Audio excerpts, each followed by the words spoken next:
Hello and most welcome to 1161. We will continue where we left off in the second chapter of the book, Louder Than Words by Bergen. And we got to, do gorillas have noses? I do like the paragraph. We can test his prediction by turning to other run-of-the-mill cognitive tasks and asking whether people appear to be using simulation here as well. For example, one of the core aspects of human cognition is that we know things about objects. We know not only what they look like and how to use them, but more generally, we know what properties they have.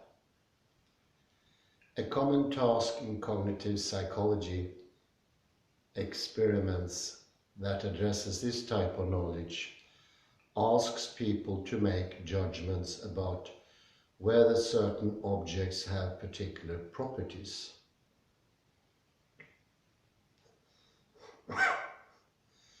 For instance, does a gorilla have a nose? Does a pony have a mane? Now, it's quite possible that to answer questions like this, you use your visual system to mentally simulate the object and use that embodiment simulation to try to find the described property. And you could be doing this totally unconsciously and unintentionally. Here's a clever way to tell whether this is in fact a strategy that people adopt. If we actually use embodied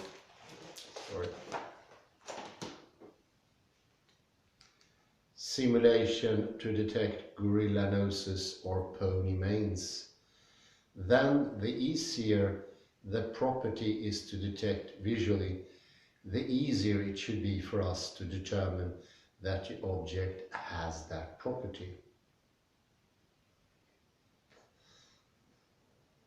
What makes properties easier to detect visually? Well, the most obvious thing is their size. A large part of an object is easier to see than a small part. A gorilla's face is easier to see than its nose. So if a test subjects verify that a gorilla has a face more easily than that it has a nose. This suggests that the means by which people are arriving at the decisions is vision-like.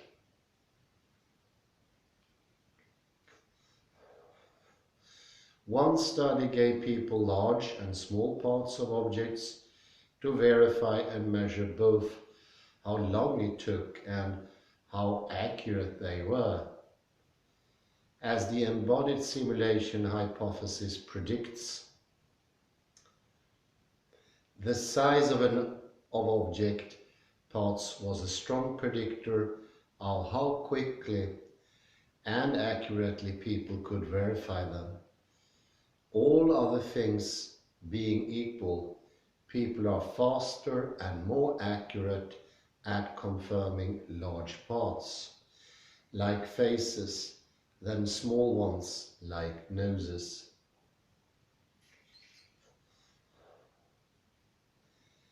Here's another piece of evidence. Suppose you're again asked to verify whether objects have certain properties. For instance, you're giving a pair of words like blender loud, and you have to say whether the second is a property of the first. Now, what might affect how long it would take you to make your determination? One study hypothesized that if thinking about the properties of objects really does engage the specific perceptual systems that those properties pertain to, that is, if determining whether a blender is loud involves performing auditory simulation, then you should verify features about sound more quickly if you're already thinking about sound. Here's how this was tested. The experimenters made a list of object property pairs. Each of the properties pertained to a single modality. That is, sound, vision, taste, smell, touch, or motor control. And then they manipulated the order in which they presented these object property pairs.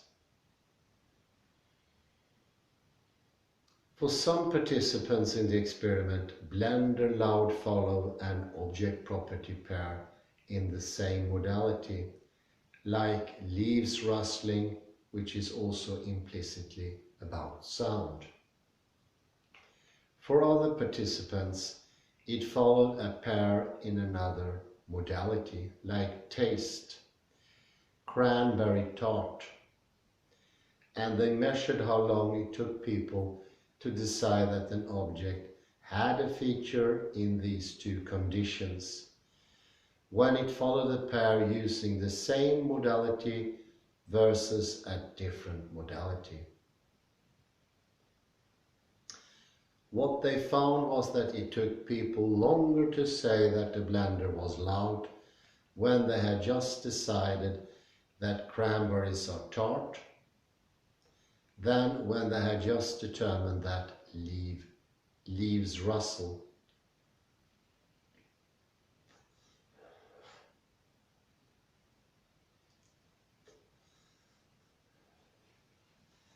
So it seems that routine mental activities, like deciding whether a gorilla has a nose or whether blenders are loud, engage the specific parts of the brain dedicated to different modes of perception and action.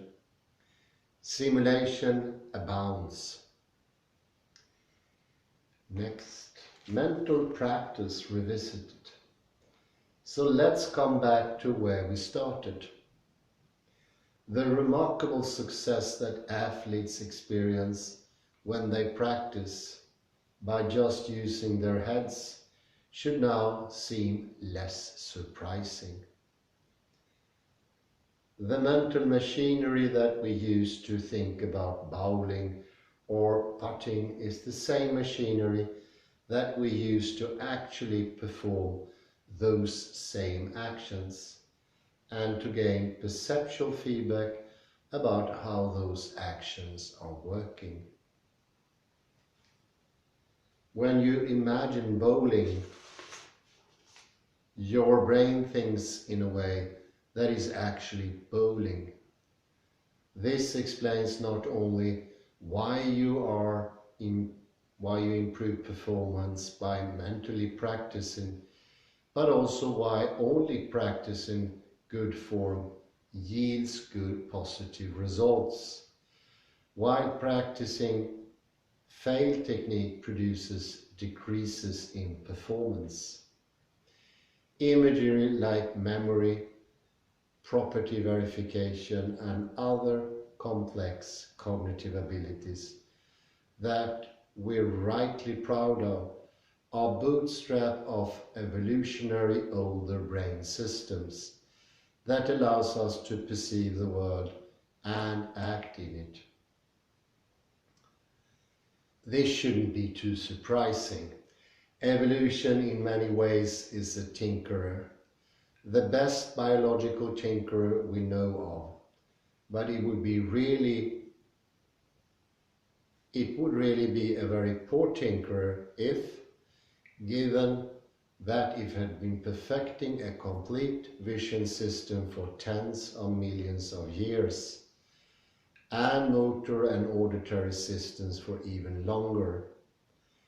It then decided to go back to the workbench to construct entirely new, independent machinery for thinking about seeing and hearing and acting. Needs to be repeated.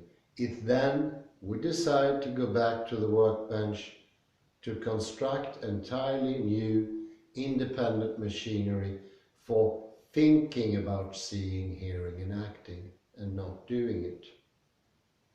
And I would have to add in parentheses, by which evolutionary means would that happen? The use of visual, auditory and motor imagery for other cognitive functions is the inevitable product of the pressures of efficiency, the limits of mutation and the demands of ecology.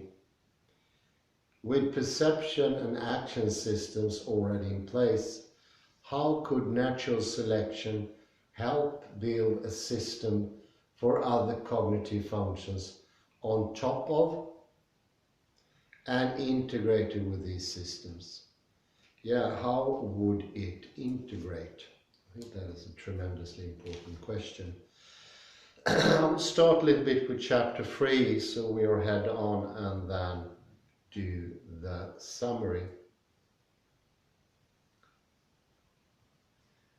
As animals go, we're heavily biased toward collecting information about the world through our eyes. Dogs rely deeply on smell and echolocating bats, navigating through sound. But we humans, more like birds of prey and honeybees, prioritize our sense of sight. We prize and value our sights over other senses.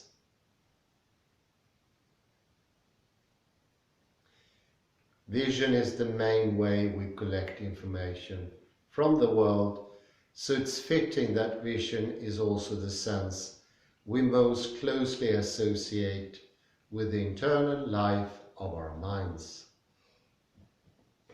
When we encode it directly in our language, when we talk about meaning and about understanding, we actually use language about sight. We say, "You see what I mean?" The argument was crystal clear. Let's shine some light on this topic. As we'll see, vision has everything to do with understanding.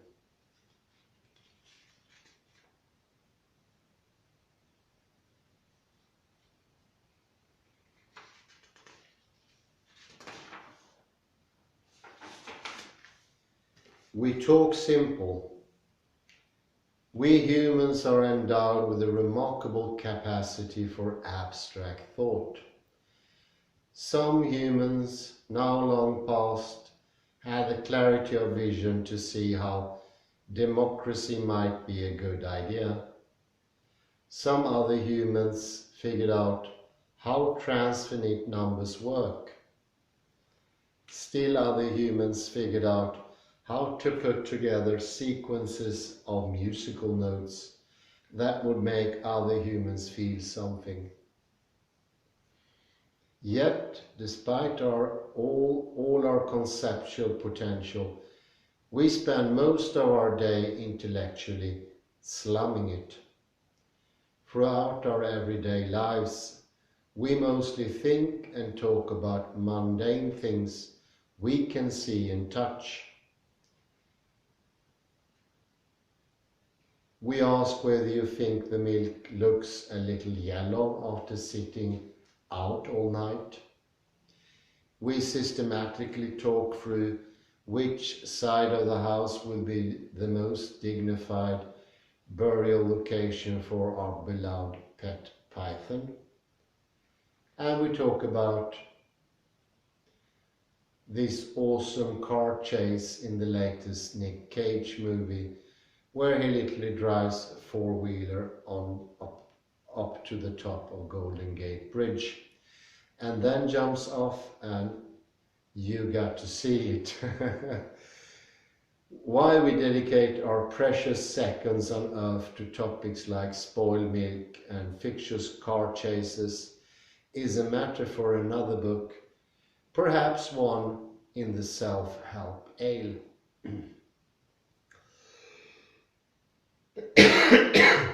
For our present purposes, the point is just that we spend a lot of time communicating about visible things. Things that we presently see, things that we have seen, or things that we expect to see. And we're quite good at it. With just a few words, I can convey to you colorful canvas of visual information. You know that if you live in a place with a sufficiently warm climate, as I do, the milk may take on a characteristic yellow color. If I tell you that I think we should bury William Shakespeare next to the petunias, you have a clear idea about the size and shape of the hole that I envision digging. And finally, if I say that the polar bear mostly blends in with its icy, snowy surroundings, you know what parts of the bear would stand out against the background. What's amazing is that you know the rough color of the milk and the bear and the approximate size of the snake grave, even though the words you read told you nothing of the sort explicitly. This is arguably the most powerful feature of language. Using a limited discrete code, for instance, just the 10 or so words in any of the aforementioned sentences, we communicate innumerable subtle details about any arbitrary topic of choice. How do we do this? One possibility is embodied simulation. We use our visual system not only to detect visible things in the real world, but also to mentally simulate non-present things. We use our simulation for certain higher cognitive functions, like recall and categorizations. So it seems reasonable to hypothesize that we might also engage our visual system to understand language about visible things. To understand a sentence like, "The milk got left on the counter overnight," you might construct visual representations of a counter, whether a specific one or a generic one, with a container of milk sitting on it, turning a color appropriate to the length of time it's been sitting out. When you hear that I think we should bury William Shakespeare next to the petunias, you may simulate a snake grave of particular appropriate size and shape, possibly in the process of being dug, in dirt next to a flower bed. In each case, the hypothesis goes, when you are confronted with sentences about visible things, you perform embodied simulations of the events they describe, using your brain's vision system.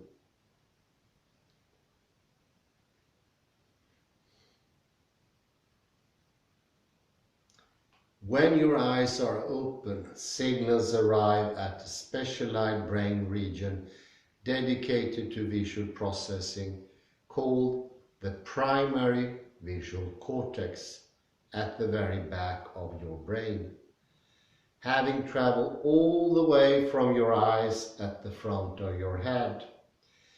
The primary visual cortex is the shaded region on the far right side of the brain in figure 9. It contains neurons that identify the basic visual features of what you're seeing, like dots or lines in an image. It then passes this information on to other brain areas for further processing.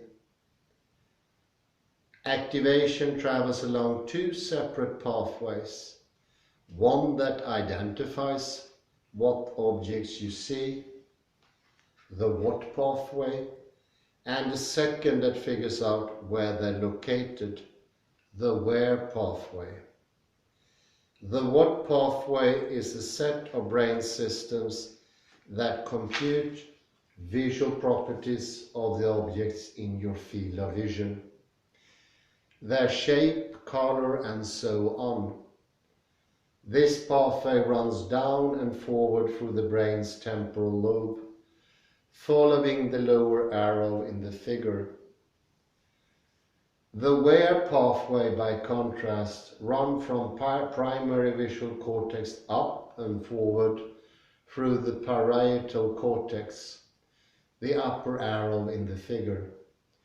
It contains spatial maps and identifies where objects are located and what direction they're moving in. For instance, suppose you're driving alone, minding your own business, when a yellow trucker hat blows from the right to the left across the road in front of you. Your eyes are open. Here roughly is how you see the yellow trucker hat.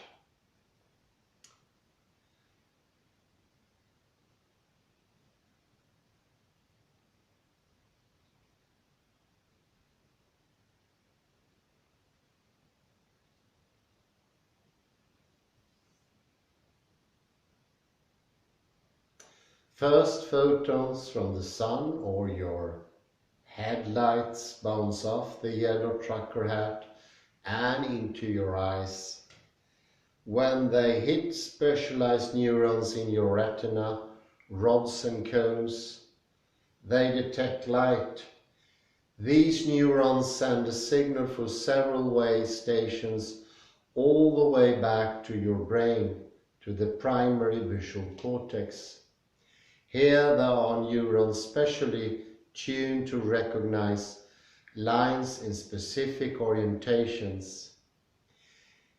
If the hat is oriented upright, neurons that recognize a horizontal line that defines the base of the hat and a nearly parallel line that defines the top of the brim become active.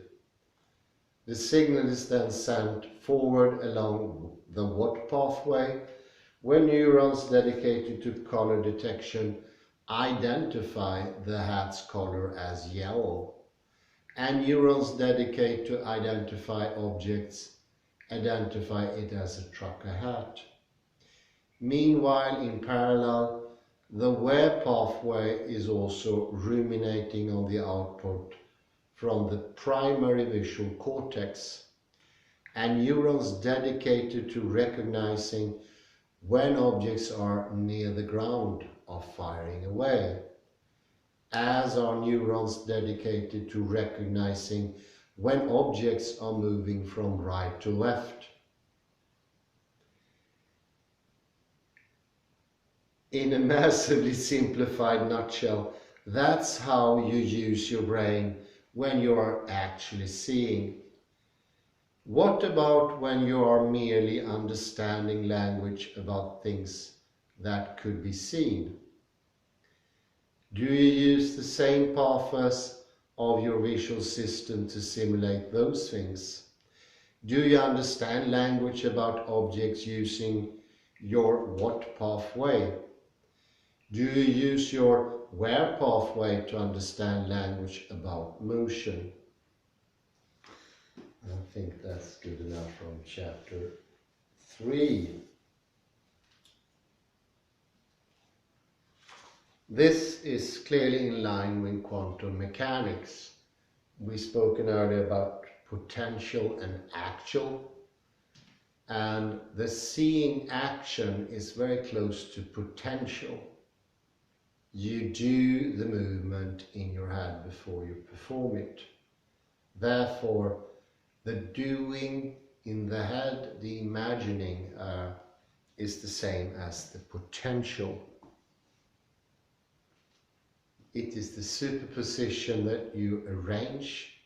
It is not defined. It doesn't have firm properties as in when the superposition is collapsed into actuality. Actuality is when you do something. You speak the word, you understand something. But the before position is really interesting. And it should be noted, in most cases, it is just below awareness, because this is so ingrained in our culture, our way of being. We are not aware that we use the motor cortex to think, understand, and do language.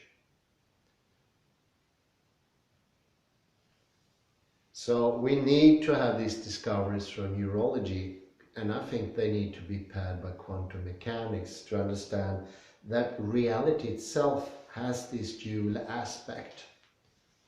Two sides that are not in the same region at all. They are contradictory.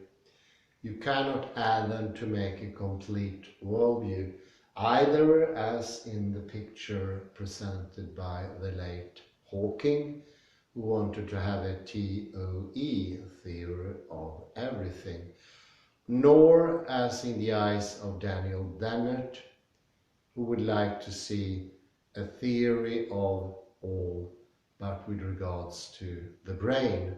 So the brain all could be understood in actualities, not potentialities. It does simply not work to add up. Reality in itself are always, no matter if it's thinking, no matter if it's doing, it is always having this wondrous complementary order, two distinct modes. And of course, it has a wondrous point. Why would evolution, once hearing, seeing, smelling were fully developed, start all over again and create, firstly, thinking on top of everything that has been made before, second, not being integrated, and a third one, which I added myself, by which evolutionary mechanisms would that thinking be developed? So it's rather amazing that everyone in neurology, science or cognition, except maybe for people who were following the lead of James Gibson, did believe that that was the case, and that mentalies didn't need to be explained, where it came from, how it worked, how it could be functional in daily life, and also how it could be absolutely apart from the real world, having nothing to do with it, and sort of overlaying everything with no explanation whatsoever. And I think this is very close to the difference between classical physics and quantum mechanics. Quantum mechanics is often called a science based on observation. What does that mean? Well, observation is two-sided, me the observer and the observed. To have an observation, the observer needs to be in on it. That's the point of Niels Bohr, Schrödinger, Heisenberg et al. That's what they're saying. That's the absolute main point. Whereas in classical physics we have a theory of everything, and everything needs to be explained by something that is derived in a random well, not understood way from the observer. By cutting out the observer, we get a physics that doesn't make sense. It only makes sense in a very, very small section of life. Maybe 1,000% when we do buildings and so forth. A very rare activity in our thinking processes, where a human being has like 70 thoughts a day. Maybe 10 of those thoughts maybe are directed towards that sort of thinking if you're not actively working with it. So it's shockingly that this disjunction has come to be so abundant.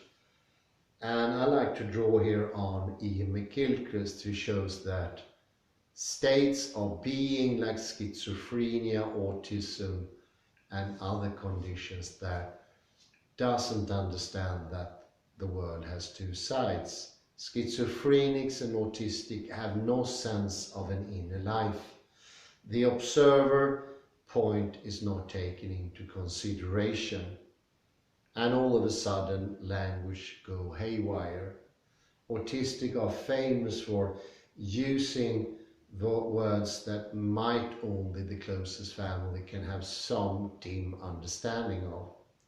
The reason is they are no longer skilled in performing thinking. If you're not skilled in thinking, your actions will suffer. And it's very hard to tell what is the hen and the egg. Is the misunderstanding coming first or the lack of skill coming first? And of course, as we mentioned before, they come absolutely simultaneously. There is no time lag here. And I would say in the Greek development, this is my own hypothesis, building loosely on Richard E. Lind and the findings of Julian Jaynes and E. McGilchrist, I would say the trauma that happened in Greek history somewhere before the pre-Socratic happened instantaneous in some ways. Maybe the build-up took centuries, but once it happened, it was instantaneous, and it changed the skill and the philosophy or creative philosophy at the very same time. And that makes it so hard to uncover in a sort of an etymology that Heidegger tried to do, or an archaeology of thought, and I think that is the verbing of Guattari or Deleuze.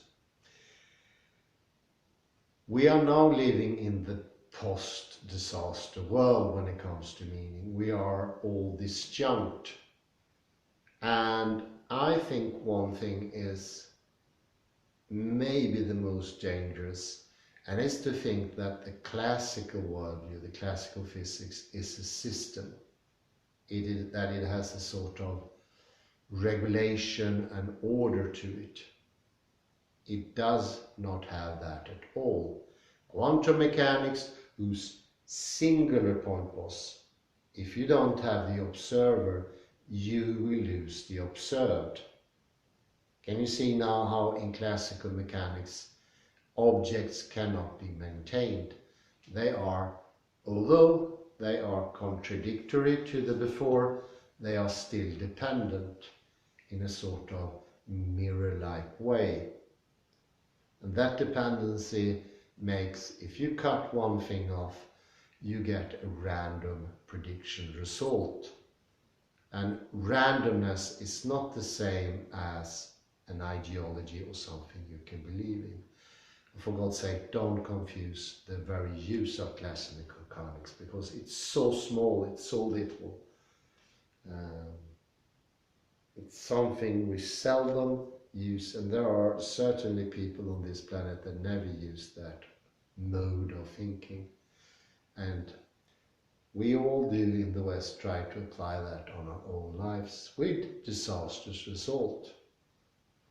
And of course, that affects both the body and the mind, because neurons are also muscles.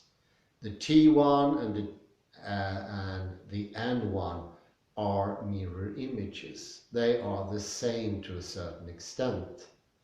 Thinking and action, as Bergen shows, are not completely different.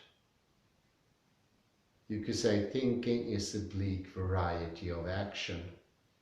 And thinking has also become less and less activated. I thought it was very interesting from the fMRI scans. People could feel when they were not thinking strongly enough, and that showed off in the fMRI. Autistic people show very, very low features when it comes to fMRI. They cannot project thinking. Their movements are sloppy, they're not well defined, and they can't read, as we had in the lecture, and I think that was 1162 or something like that, about autism and movement. They cannot perform movement that easily can be understood by others. Neither can they understand movement among other people. And I think in the example was stretching for a glass, and whether that person had the very intent to grasp the glass or not could be judged quite correctly by typical respondents, that is non-autistic respondents, whereas the autistic had a big problem and their prediction was not very far from complete chance. As you see here, if reality is two-sided, if we are stranded in the mechanical thought, we will actually block out understanding ourselves and the world.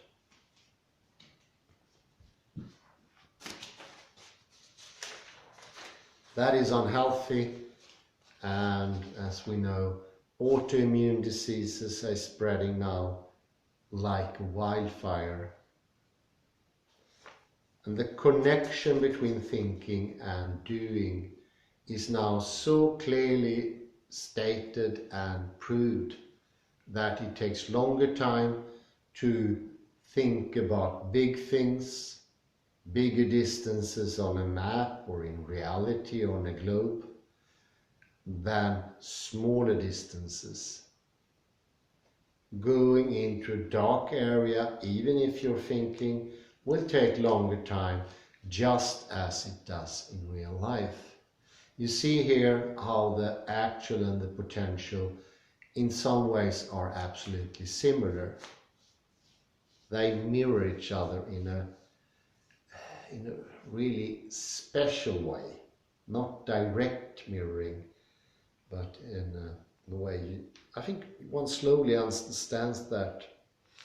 Another thing that classical mechanics, everyday classical mechanics, like it is in the layman who are not engineers, is that it destroys focus.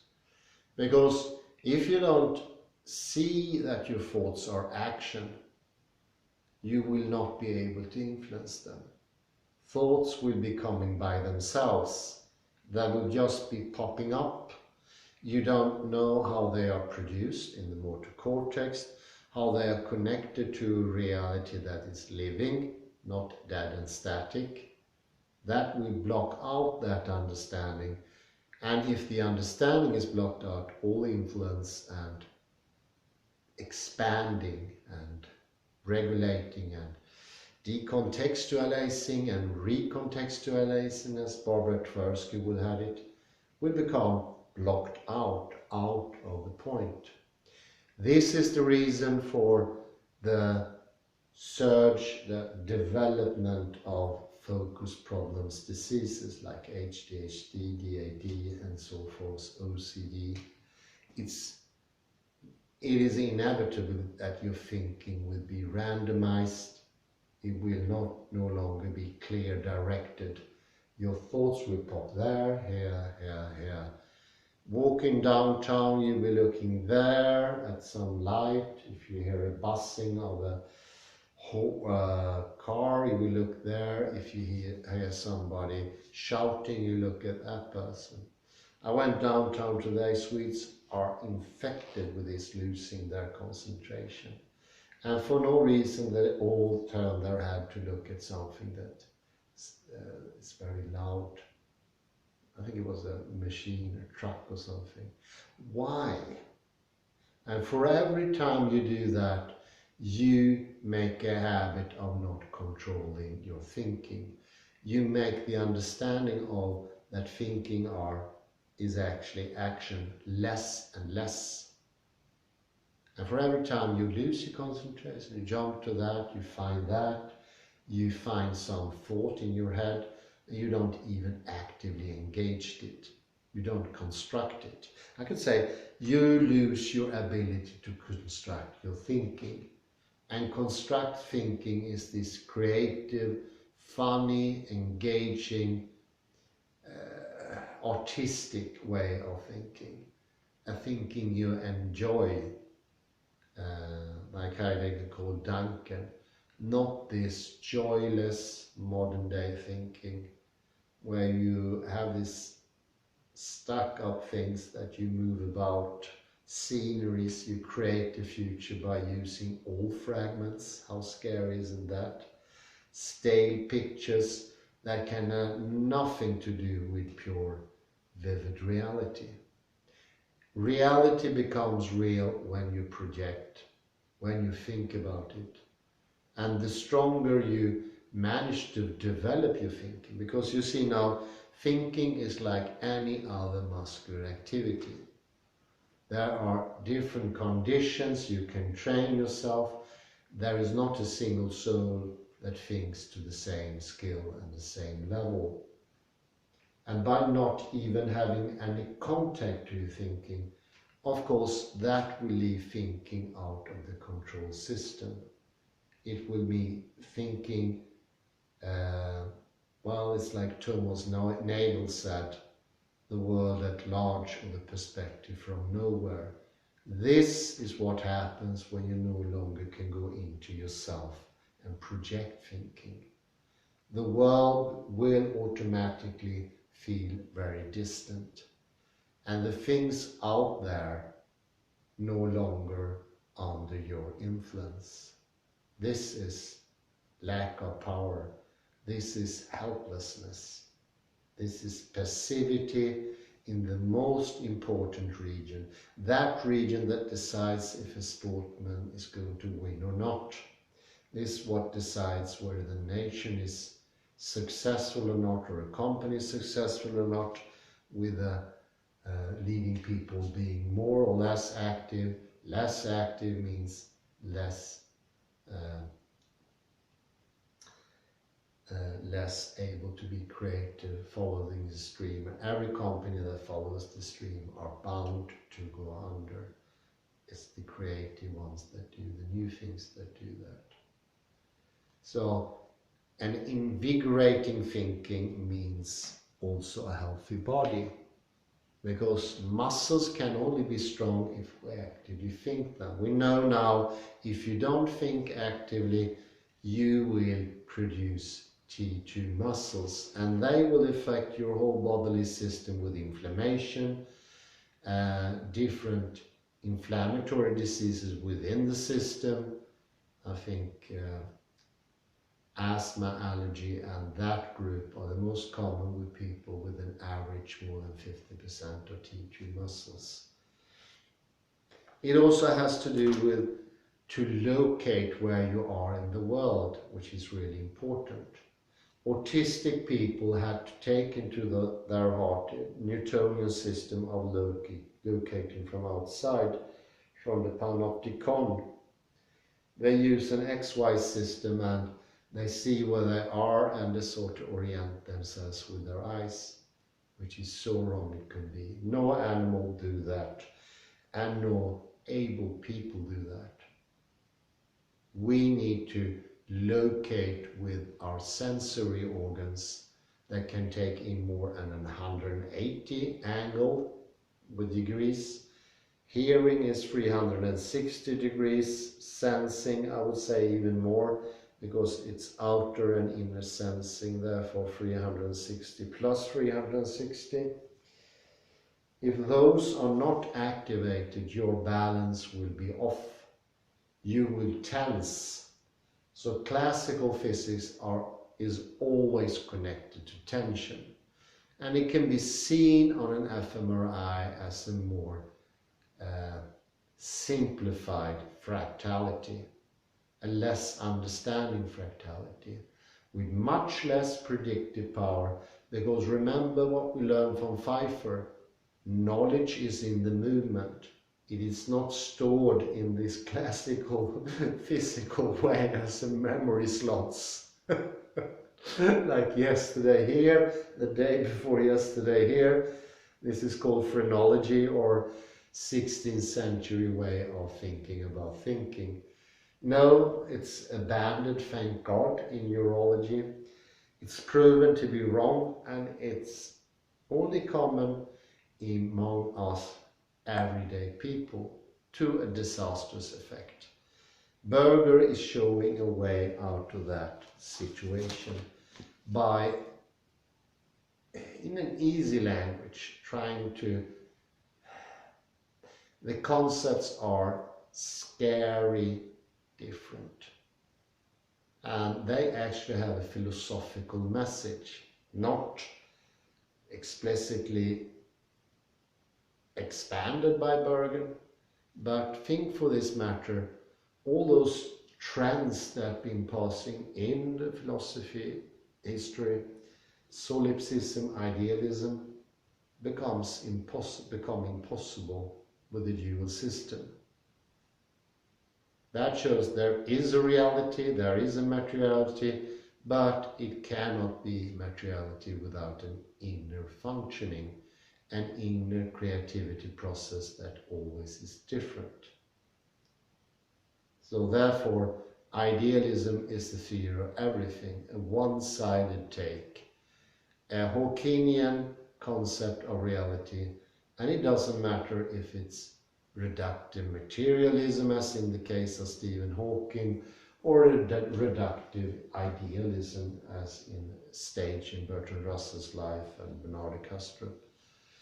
Another thing that also gets sort of thrown over is the idea of, I think that was Douglas Hofstadter who said, there is no real reality, using logic and mathematics to prove that representations of reality can have nothing to see with reality. That also falls, because it's a double take here. All our thinking mimic reality or creates reality. It doesn't make a difference. A difference is meaningless. It gets created absolutely simultaneous. There is no gap, there is no lag. So therefore, the whole idea of reality being just representations falls. Therefore, also the movie The Matrix falls. But do see, I'm still going to see it because it's a wondrous movie. Well, we continue tomorrow. Thank you very much for listening. I think this is hope for humanity, because now, without taking the same starting point as physics, neurology is really trotting in the same area as quantum mechanics. And by seeing how our thinking works, and that thinking is active. Although not as active as actual action, but completely decisive in what action is taken, the quality of that action, and also, so to speak, the why of that action, the direction of it. So although it is not a material action, it's weaker, it has a greater say in the election of what is going to happen when we do things. I say thank you very much and have a very pleasant night. Bye bye for now.